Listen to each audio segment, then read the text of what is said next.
Bonjour famille, nous sommes très heureux d'être de retour pour lancer la deuxième saison du Good News Network. Je suis Blaise Fumba. Et moi, Patricia Fumba. Et nous sommes les dirigeants de la merveilleuse Église chrétienne internationale d'Abidjan et du secteur géographique d'Afrique francophone que Patricia et moi avons le privilège de superviser. Pour ceux d'entre vous qui écoutez pour la toute première fois le Good News Network, est le bulletin d'information officiel du mouvement des disciples de Jésus totalement engagés, où nous vous apportons les bonnes nouvelles des églises internationales à travers le monde. Le Good News Network, ou GNN, a été inspiré par le Good News Email, un travail d'amour effectué par le dirigeant de nos églises, Dr. Kip McKim, où pendant 10 ans, les nouvelles du mouvement ont été distribuées par les emails mensuels. Et maintenant, grâce à la création de GNN en septembre 2020, nous avons pu diffuser les merveilles de Dieu à travers le monde entier, encore plus rapidement et en plusieurs langues. De façon extraordinaire, dans le dernier épisode de la première saison, nous avons pu voir GNN diffuser non seulement en anglais, mais aussi les bonnes nouvelles données par des présentateurs de GNN que vous avez entendues dans leur langue maternelle. Le français, l'hindi, le portugais, le russe, l'espagnol, le tagalog, le swahili. Prions pour que nous puissions ajouter le créole haïtien, le lingala, le mandarin et le tamoul au début de la deuxième session. J'ai apprécié tous les présentateurs de GNN et leur équipe de production. Aujourd'hui, nous allons partager avec vous quelques-unes des nombreuses montagnes déplacées dans le mouvement au cours de ces 2 derniers mois intitulés « Glorifié en juillet et tout en août ». De même, nous vous donnerons des nouvelles de l'impact fantastique de la nouvelle initiative intitulée « Aucune église laissée derrière ». Et plus tard, nous partagerons une journée dans la vie de Nathalie, une disciple de l'église de New York qui a participé au premier séminaire international des dirigeants du campus à Miami. Je suis impatient de découvrir cette partie. Moi aussi. Mais pour commencer, nous nous tournons vers le continent invisible, l'Internet, par le biais duquel des milliers de disciples se sont réunis virtuellement pour le jubilé mondial des missions 2021 du 6 au 8 août. Nous avons démarré la première nuit avec une prédication puissante de Blaise Fumba d'Abidjan, Côte d'Ivoire. Blaise a prêché avec une profonde conviction sur le rôle que le Saint-Esprit doit jouer dans nos vies. Dans la session des hommes, l'orateur principal Raja Rajan de New Delhi en Inde a donné une leçon convaincante sur le livre de Genèse 22 intitulé « Aller à la montagne ». Cette leçon a été suivie de plusieurs exhortations très inspirantes. Effectivement, et dans la session des femmes, Michelle Williamson de Londres a donné un sermon qui a changé la vie, traitant du péché insidieux du doute, également intitulé « Aller à la montagne ».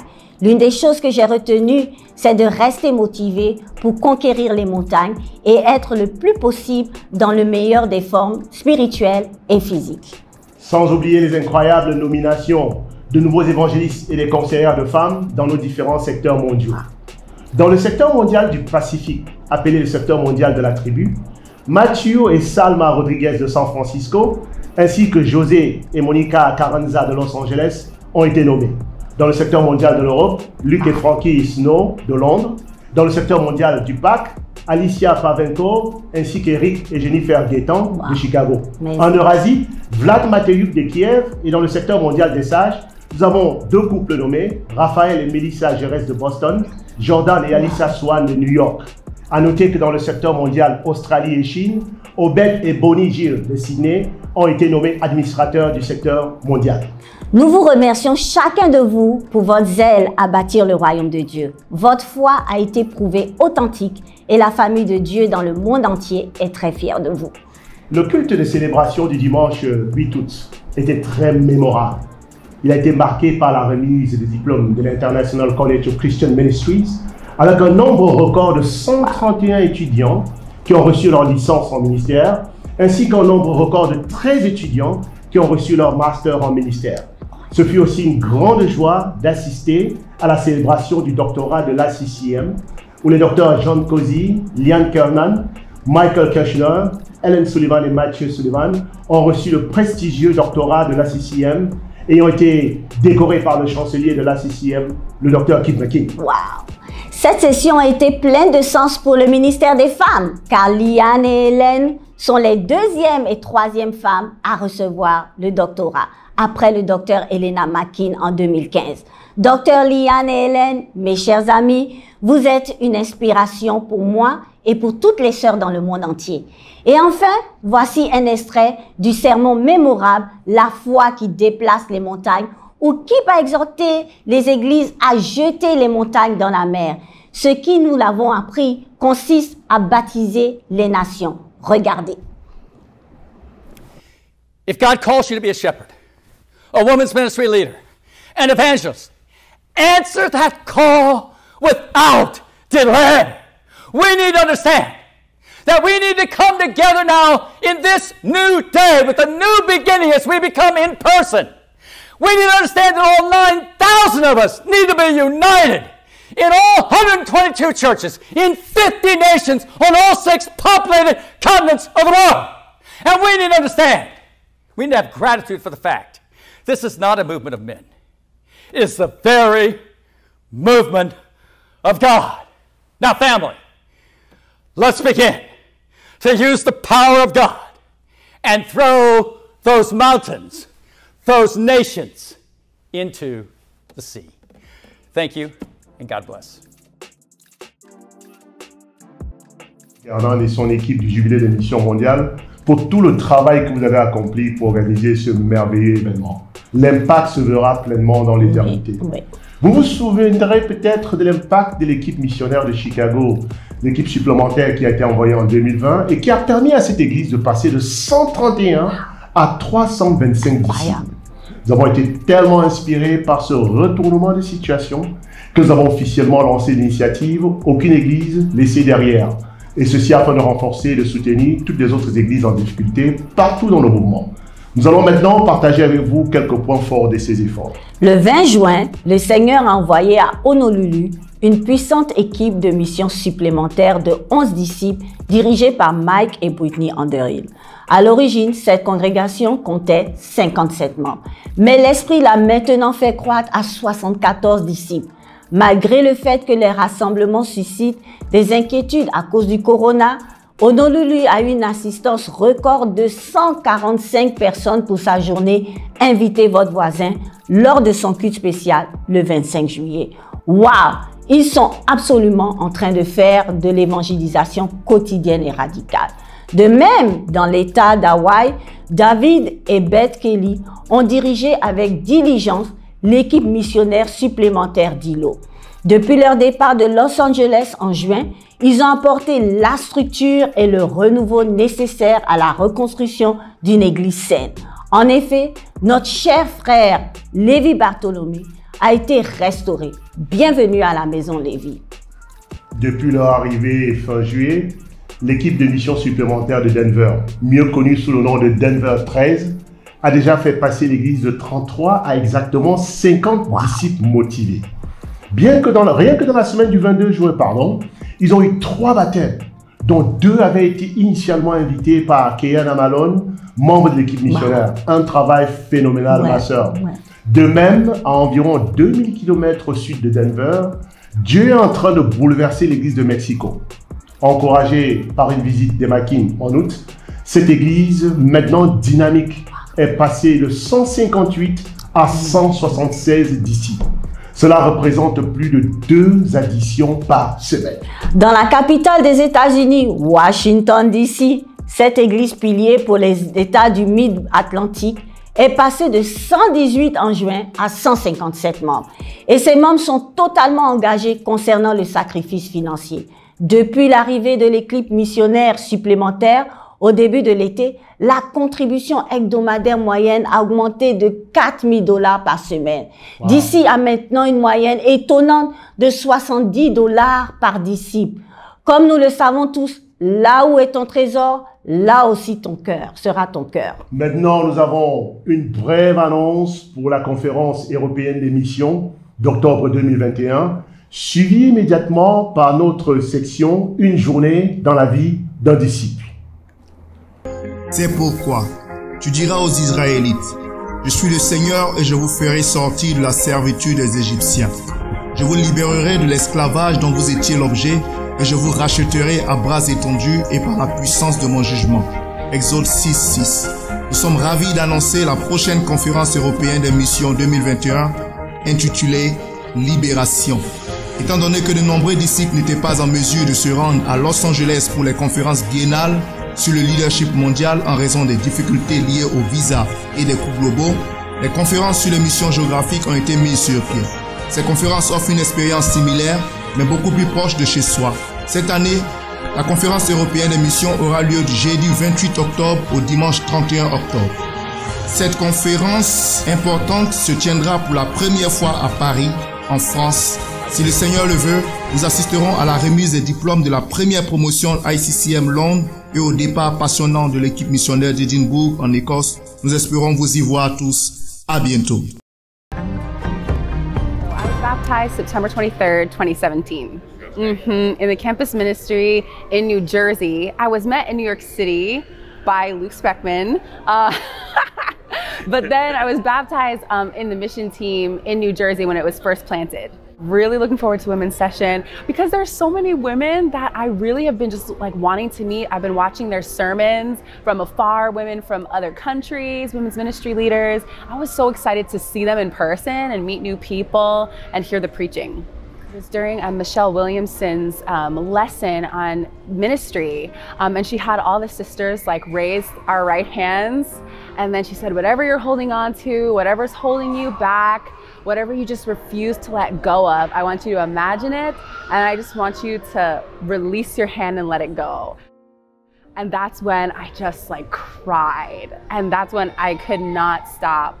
And I was very, very inspired. And she was just calling all the women, literally all the women, to consider going into the ministry to some degree, which is just, I mean, radical. And my heart was so moved because for years it's been my dream to do Broadway shows and musical theater. So the idea of letting go of that dream is so hard, but I love that illustration because it was very, very powerful and it's been on my heart since then. Yeah, I'm in the ministry already, that's true. But, you know, coming in, I think there was still that small part of me still holding on to like my worldly ambition, my worldly dreams. And you know, one thing that Michelle said that also really impacted me was, you were made by God for God's purposes. And the world has all these different ideas of what you should be based on the talents you're given and stuff like that. And now it's just this call to actually live for God's purposes and not just what the world's purposes are for you. And so, yeah, I mean, even though I'm an intern, I came in still holding back, I feel like.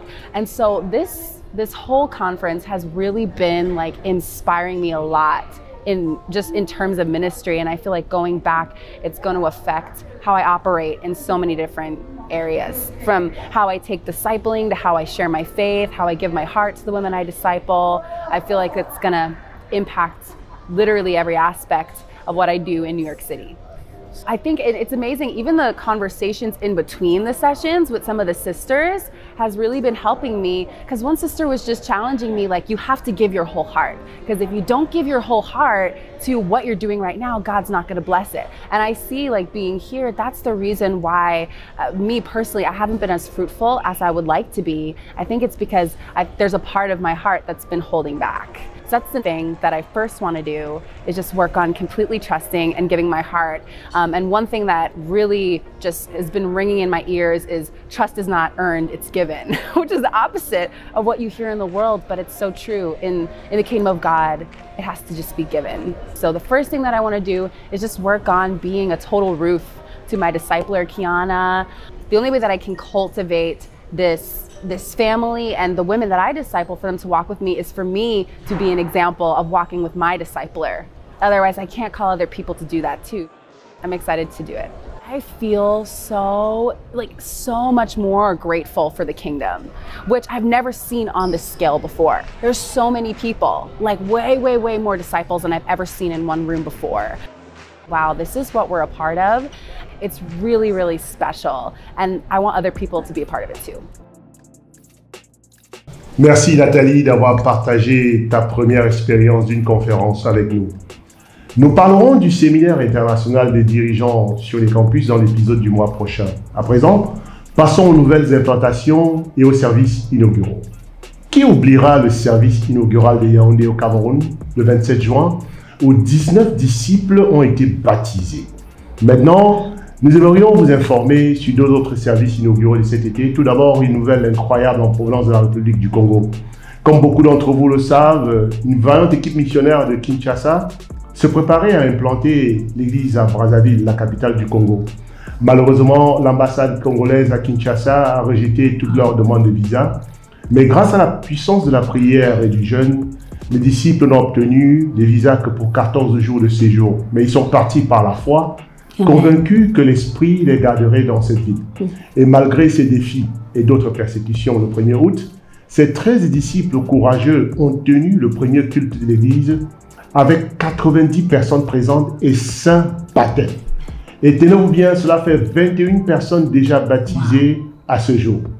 Grâce à leur grande ténacité, l'Église chrétienne internationale de Brazzaville a presque triplé, passant de 13 à 36 disciples. Nous sommes tellement encouragés par le fait que nous continuons de voir des disciples répandre l'Évangile dans le secteur mondial de l'Africanus. Ainsi, les 54 nations d'Afrique, lorsque nous comptons les églises implantées et les nations où il y a des disciples qui attendent une implantation, nous sommes à ce jour dans 16 nations.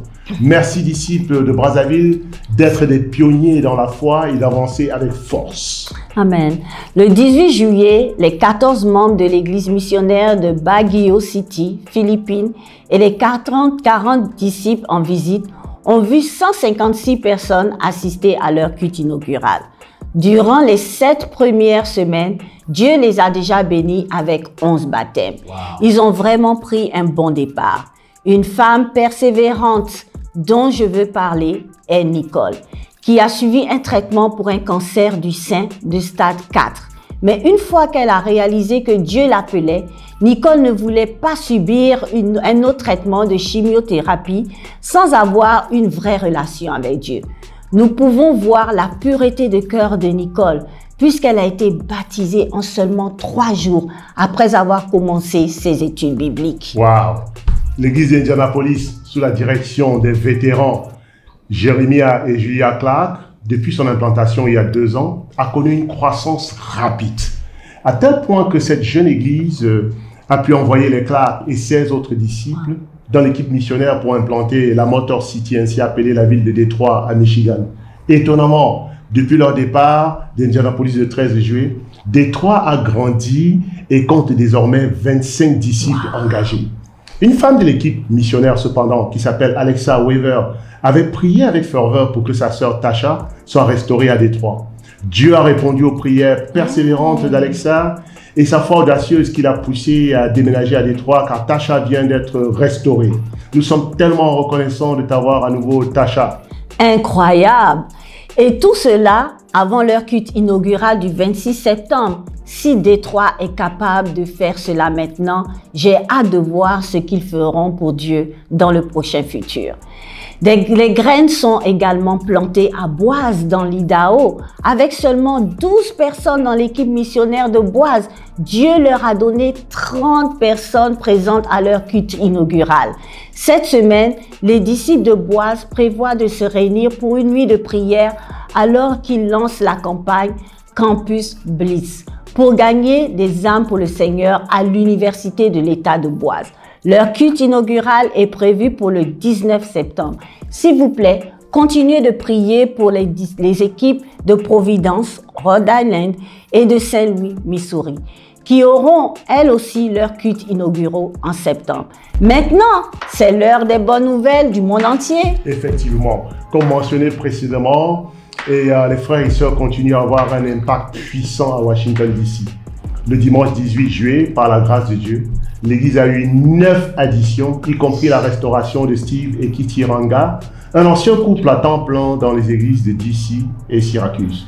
Le responsable du secteur mondial de l'Africanus, Andrew Smelly, qui a formé Steve à l'époque où les Smelly dirigeaient l'église de Syracuse, a accueilli notre frère avec un pendentif sur lequel est gravé « Armure de Dieu » pour lui rappeler de rire fidèlement à l'ombre des flèches de Satan quand elles arrivent. Une référence au film Les 300. Wow. Nous sommes si heureux d'avoir les Ranga de retour dans le combat avec nous. Oui, maintenant, passons aux églises du Moyen-Orient et du sud-ouest des États-Unis. Du 23 au 25 juillet, les disciples de San Diego ont accueilli les déplaceurs de montagne du sud-ouest. Les églises présentes étaient Albuquerque, Las Vegas, Phoenix, Tucson et bien sûr San Diego. Pendant le culte de dimanche, Corey Blackwell a prêché un sermon émouvant intitulé « L'amour qui déplace les montagnes ». Il a exhorté tous les disciples à démontrer puissamment leur amour par des actes, comme Jésus. Et il a raconté l'histoire émouvante de sa mère qui s'est convertie de l'islam à la vraie chrétienté, avant d'aller dans la gloire céleste. Quel témoignage impressionnant! Ça, c'est incroyable. À Amsterdam, aux Pays-Bas, Déborah est une incroyable jeune femme étudiant la nutrition et la diététique qui a été rencontrée par des disciples. Bien qu'elle ait fréquenté une dénomination, elle s'était toujours sentie informée mais jamais transformée. Cependant, lorsqu'elle a vu les cœurs généreux des disciples d'Amsterdam qui ont collecté de la nourriture pour soutenir les victimes de la COVID-19 pendant notre journée internationale Merci 2021, elle a été profondément émue. Après avoir étudié la Bible avec des vrais disciples de Jésus, en 3 semaines seulement, Déborah a été baptisée dans le Christ et elle est véritablement transformée. Incroyable! À Sydney, malgré les restrictions sévères dues au coronavirus, les disciples ont utilisé les réseaux sociaux pour continuer le travail des missions. Notre sœur JT a contacté Tom, un étudiant en cybersécurité de l'université de Macquarie, via Facebook l'année dernière. Après avoir fait le tour et mis Tom en contact avec son frère Jordan, Tom a été invité à assister au jubilé des missions mondiales. Il a suivi toute la conférence et a été inspiré à étudier la Bible. Bien sûr, sa vie a été radicalement changée par les Écritures et peu de temps après, Tom a été baptisé, accueilli dans la famille de Dieu. La foi vient vraiment en écoutant le message. Quel phénomène extraordinaire, ce que la Bible peut produire dans les cœurs qui croient. À New York, notre sœur Kalia Campbell du ministère EMS, qui est danseuse professionnelle dans le célèbre Alvin Ailey American Dance Theatre, a reçu le prix Princesse Grace, un honneur très important pour ceux qui, dans les arts, ont fait un travail exceptionnel dans leur métier. En tant que disciple, elle a profité de cette reconnaissance pour partager avec ferveur sa foi avec d'autres femmes imminentes du monde de la danse. Kalina a partagé avec plus de 6000 followers qu'elle a sur Instagram le psaume 119 qui dit dans un de ses versets « Je parlerai de tes statuts devant les reines et les princesses et je ne serai pas confondu. » Quelle incroyable démonstration d'audace de la part de notre talentueuse sœur. Amen. Nous sommes très enthousiastes à l'idée de notre 2e campagne internationale annuelle de collecte de sang de Mercy Worldwide, dirigée par Jason Dimitri de San Francisco. Les disciples de 35 églises ont eu la possibilité de faire un don de sang pour atteindre l'objectif de 1100 litres de sang pour ceux qui en ont besoin. Cette quantité de sang peut potentiellement faire la différence dans 3000 vies. Waouh, c'est incroyable d'appartenir au royaume de Dieu. À Manille, une armée de 40 disciples a donné leur sang pour aider notre sœur Lise à surmonter une hémorragie qui a duré plus d'1 mois à cause de la tuberculose. Le médecin était tout à fait étonné du soutien des disciples car il s'était récemment battu pour obtenir quelques litres de sang pour l'un de ses patients. Il a dit à Lise: votre groupe de soutien est un cadeau très spécial. Waouh! Waouh! En parlant des Philippines, nous terminerons avec ce récit incroyable. Clifford Gouro Ablin a été le premier baptême de l'ICC de Métro Manila en juin 2015. Le Seigneur l'a élevé pour devenir un stagiaire en 2018, alors qu'il se faisait connaître dans toute l'Église pour son incroyable zèle. À ce point-là, Clifford a dirigé l'implantation de la 8e région de l'église de Manille. Wow. Cependant, il y a peu de temps, il a appris que sa grand-mère qui l'a élevé était hospitalisée et que sa santé déclinait. Alors, croyant que nous devons obéir aux lois de Dieu plutôt qu'à celles des hommes, Clifford et l'audacieux évangéliste Ricky Challenor de Manila ont pris l'avion pour Davao pendant le confinement obligatoire et très strict. Puis, ils se sont conduits clandestinement dans la ville natale de Clifford, à 3 heures au nord de Davao. Leur mission était très claire. Pendant 3 jours, ils ont étudié avec la grand-mère, avec sa mère, avec sa tante et avec sa sœur. Le 4e jour, Clifford a pu baptiser sa grand-mère. Puis, il a ramené sa mère à Davao, où elle a étudié pendant 1 semaine et elle a été baptisée. Mais il ne s'est pas arrêté là. La semaine suivante, sa tante a été baptisée. Et ce n'est pas tout. Ses 2 sœurs ont été baptisées. Son beau-frère, enfin son cousin ont été baptisés. Toute la famille de Clifford est maintenant constituée de disciples. Dieu répond vraiment totalement à nos prières, au-delà de tout ce que nous pouvons demander et imaginer. Incroyable, ça c'est absolument incroyable. Dieu a en effet été glorifié en juillet et tout au long du mois intitulé Tout en août. Nous vous remercions beaucoup d'avoir écouté l'épisode de ce mois-ci du Good News Network. Restez à l'écoute pour l'épisode du mois prochain et n'oubliez pas de vous abonner et de liker cette vidéo. Et n'oubliez pas d'en parler à vos amis et à votre famille. GNN, les meilleures nouvelles que l'on ait jamais vues.